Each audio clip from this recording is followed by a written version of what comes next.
اور چہرے سیاہ ہو رہے ہیں، اور جبرائیل ان کا بوجھ بٹا رہے تھے اور جنگ میں تدبیر کر رہے تھے، اسی طرح میکائیل بھی جنگ میں تدبیر کر رہے تھے۔ ریفرنس مناقب آل ابی طالب، اور دوسرا ریفرنس بھی مناقب آل ابی طالب کا ہی ہے، پیج نمبر 109۔ ان کے سوا کون ہے جس کے متعلق احمد مصطفیٰ صلی اللہ علیہ وسلم نے بروز غدیر اور دوسرے دنوں میں ارشاد فرمایا کہ یہ میرا بھائی تمہارا مولا اور امام ہے اور میرا خلیفہ ہے، جب تک تم موت سے ہمکنار نہ ہو جاؤ، اس کی منزلت مجھ سے وہی ہے جو ہارون کی موسیٰ سے تھی۔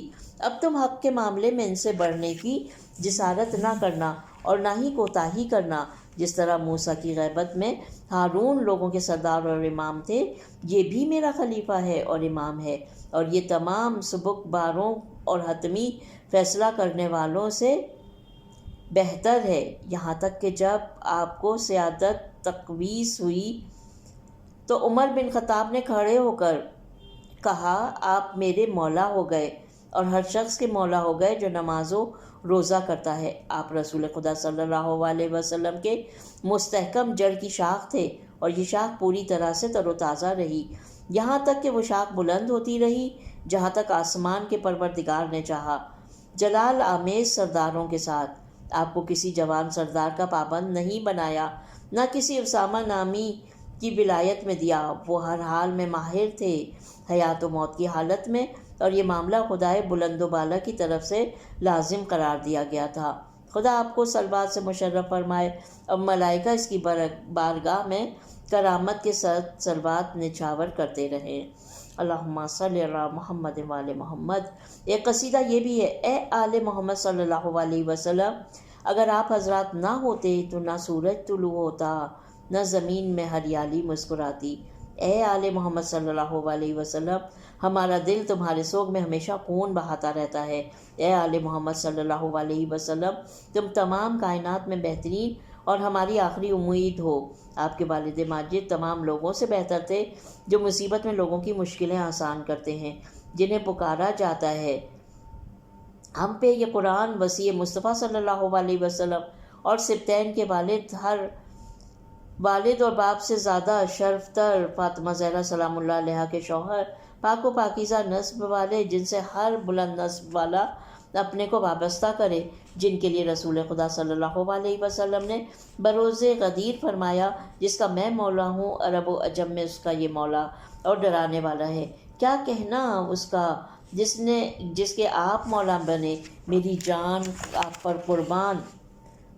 ان کا مثل و نظیر کون ہے؟ کائنات کے پروردگار اور اشرف الانبیاء کے واضح ارشاد کی بنا پر وہ تمام مخلوقات کے مولا ہو گئے، اور بروز قیامت ہاتھ میں لوائے حمد لیے ہوئے آئیں گے، اور تمام لوگ ہر جہت سے آپ کی اقتدا میں گرم سفر ہوں گے، یہاں تک کہ جب کچھ لوگوں کے قدم پل صراط پر ڈگمگائیں گے تو وہی مضطرب ہو کر جہنم میں گر جائیں گے۔ پیج نمبر 110 یعنی 110۔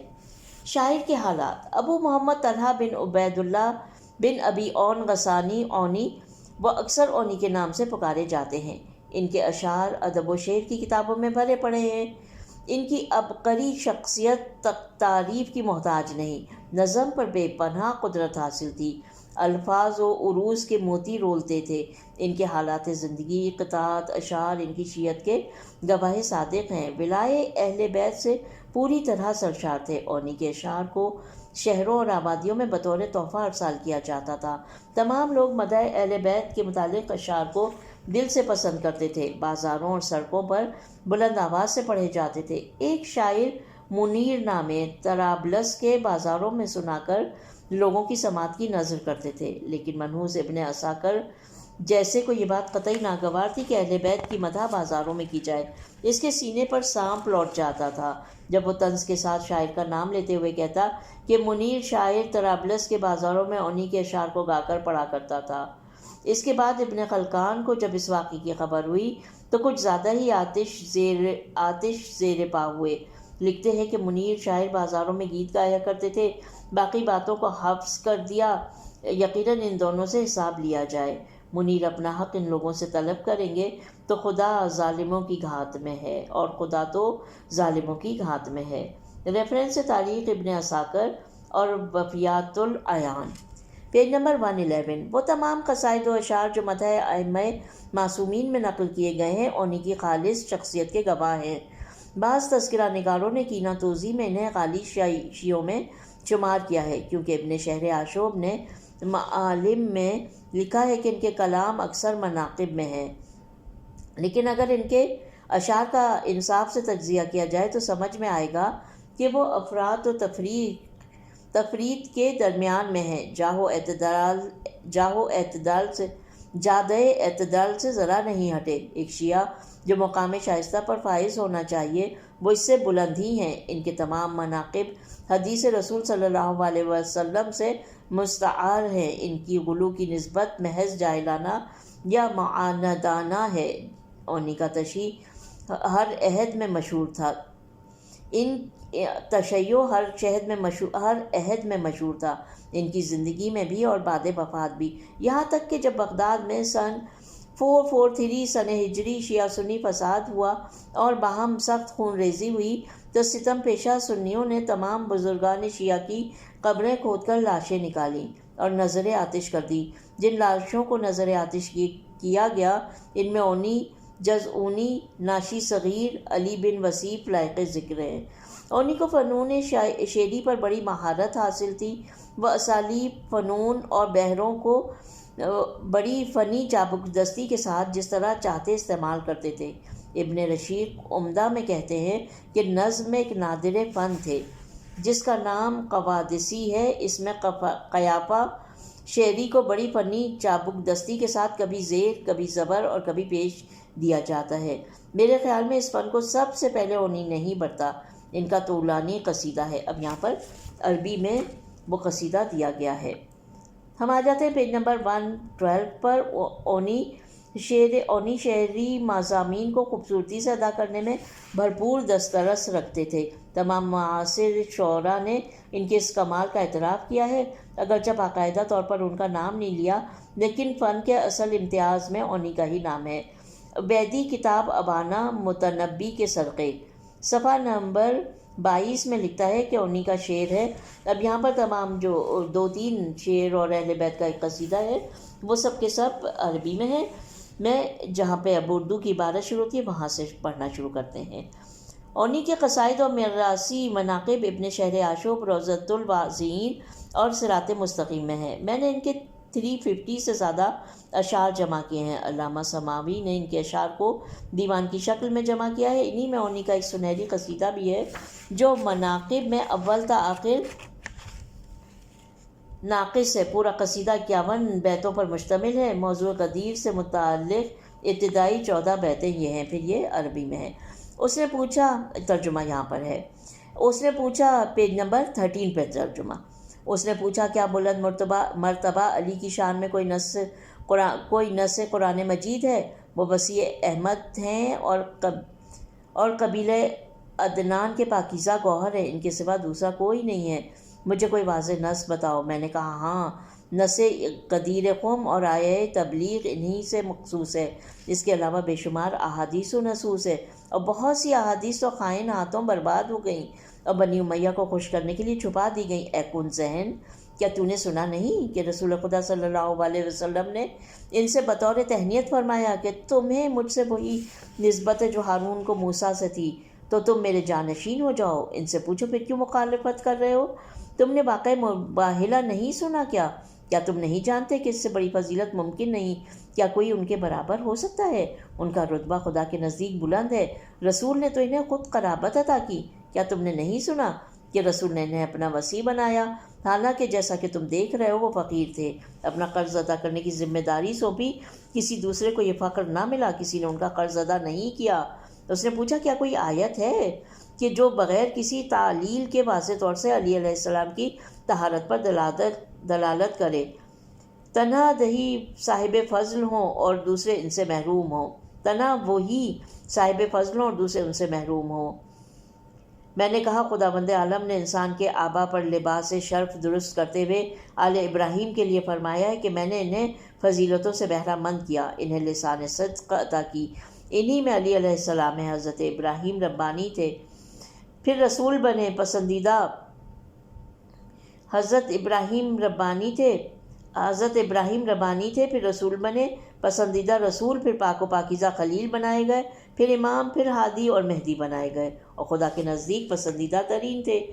اس کے باوجود انہوں نے امامت کے متعلق کہا کہ میری ذریت میں بھی امامت قرار دے، تو خدا نے فرمایا میرا یہ منصب ظالموں کو نہیں ملے گا۔ اپنی مملکت میں ذات و وحدانیت سے انکار کیا، پاک ہے وہ ذات، وہ ہمیشہ اکیلا ہے۔ محمد صلی اللہ علیہ وسلم ہی اس امت کے حکم دینے والے اور روکنے والے۔ Page number 114۔ امر و نواہی میں ان کا شبیہ و نظیر نہیں، ان کا درخشاں قول و فعل بالکل خدا کے مطابق تھا، کبھی انہوں نے افتراء پردازی نہیں کی۔ اگر وہ اپنی خواہش نفس سے بات نہیں کرتے تھے تو بلکہ جو کہتے تھے فرمان حق ہوتا تھا، تو کیوں آپ نے دوسروں کو دھتکارا اور علی کو قریب بلایا؟ اس طرح تو گمراہ اور بے راہ ہو جائیں گے۔ معاذ اللہ، وہ کبھی راہ راستے بھٹکے نہیں۔ اصل بات یہ ہے کہ مہاجر و انصار نے اپنی رائے سے خلیفہ مقرر کر لیا، اور اس موقع پر علی انسانی فریضہ ادا کرتے ہوئے رسول کا غسل و کفن بجا لا رہے تھے، حالانکہ وہ غم سے نڈھال تھے۔ ایک دور گزرا اور خلیفہ بھی گزر گیا، اور دوسرے کا ہاتھ پھیل گیا، وہ بھی گزر گیا، اور تیسرے کو خلیفہ بنا لیا۔ شورا بھی جو بنائی گئی، اس کا بھی ایک سبب تھا، صاف بات ہے کہ آئندہ حالات کو مقصد سے ہم آہنگ رکھنا تھا۔ پھر تیسرا بھی گزر گیا، اور لوگ گروہ در گروہ خانہ علی علیہ السلام کی طرف بڑھے۔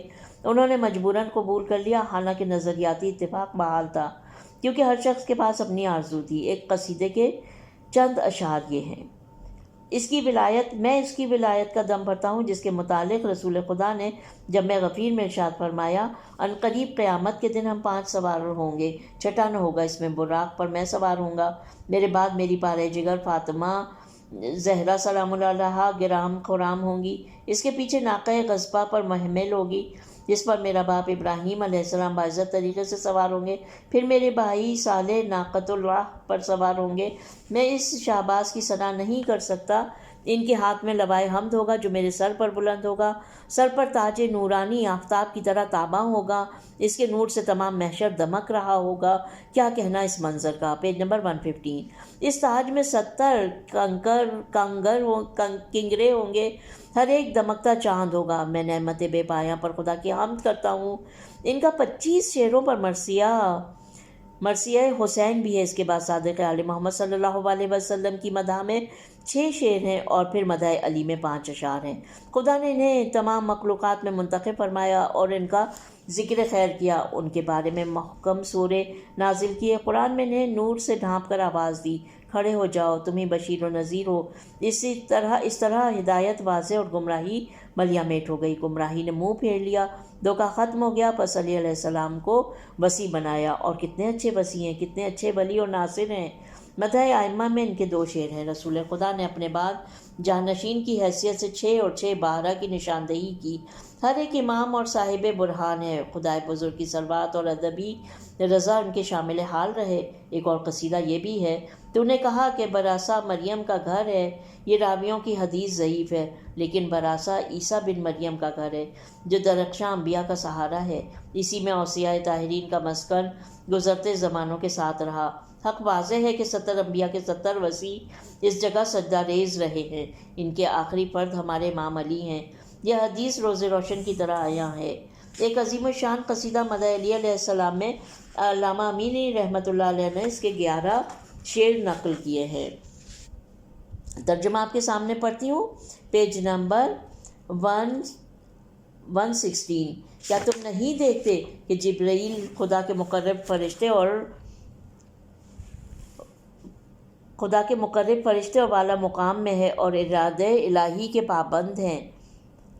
وہ اہل کسا سے کہتے ہیں کہ میں آپ سے ہوں، پھر اہل بیت سے کون ہو سکتا ہے اگر تم انصاف کو راہ دو؟ ہاں، آل طہا کائنات میں سب سے بہتر اور اہل عرض کے تمام شرفاء سے برتر ہیں، وہ کلمات طیبات میں ہیں، جن کے وسیلے سے گناہگاروں کی توبہ قبول ہوتی ہے۔ وہ نازل ہونے والی برکات ہیں جو تمام کائنات کے مومنین کا احاطہ کیے ہوئے ہیں۔ وہ باقی الصالحات ہیں کہ جن کے ذکر سے ثواب میں اضافہ ہوتا ہے۔ پاکیزہ صلوات والے ہیں جسے ہر نمازی دہراتا ہے۔ وہ حرم مامون ہے جس میں دوست امن سے اور دشمن عذاب سے بے امان ہے۔ ان کا چہرہ وجہ اللہ ہے، وہ جنب اللہ ہیں۔ وہ کشتی نوح ہیں جسے تخلف کرنے والا ناکام ہے۔ وہ باب اللہ ہیں، حبل اللہ ہے، عروۃ الوثقی ہے۔ وہ اسماء حسنہ جس کے وسیلے سے دعا کی جاتی ہے۔ سامعین نے انصاب میں لکھا ہے کہ اونی شیعہ شاعر تھے، وہ صحابہ کی مذمت کرتے تھے۔ ایک قصیدہ ہے لیس الوقوف علی الاطلال من شانی۔ میں نے سنا کہ جب عمر بن عبدالعزیز کو معلوم ہوا کہ وہ صحابہ پر سب و شتم کرتے ہیں تو انہیں قتل کا حکم دے دیا۔ انہیں مدینہ میں اتنے ڈنڈے مارے گئے کہ مر گئے۔ علامہ امینی رحمۃ اللہ علیہ فرماتے ہیں کہ سمانی پر اونی کا نام اور ان کے عہد اور مدفن پوشیدہ رہ گیا۔ انہوں نے جس قصیدہ نونیہ کا تذکرہ کیا ہے اس کو ابو محمد عبداللہ بن عمار برقی نے کہا ہے جو شاعر اہل بیت تھے۔ متوکل کے سامنے جب ان کا قصیدہ نونیہ پڑھا گیا تو اس نے زبان قطع کرنے اور دیوان کو جلا ڈالنے کا حکم دے دیا۔ متوکل کے حکم پر عمل کیا گیا جس سے سن 245 ہجری میں مر گئے۔ ان کا قصیدہ نونیہ یہ ہے۔ یہاں پر قصیدہ عربی زبان میں ہے۔ پیج نمبر 117 تک ہم نے پڑھا ہے الحمدللہ۔ آج پروردگار عالم سے دعا ہے کہ وہ توفیقات میں اضافہ کرے، اور یہ سلسلہ ایسا ہے کہ جب پڑھنے بیٹھ جائیں تو رکا نہیں جاتا ہے۔ اب انشاءاللہ جلدی ہم اگلے حصے کے ساتھ، جو کہ نواں حصہ ہوگا اس ریڈنگ کا انشاءاللہ، تو اس کے ساتھ آپ کے سامنے حاضر ہوں گے۔ اپنا بہت خیال رکھیے گا اور جلد ہی ہم ملتے ہیں۔ آج جو ہم نے جہاں تک ریڈ کیا ہے پیج نمبر 95 سے پیج نمبر 117 تک، اور یہ نواں پارٹ ہے، یہ 8واں پارٹ ہے اس ریڈنگ کا، جلد 4 کا 8واں پارٹ ہے۔ خدا حافظ۔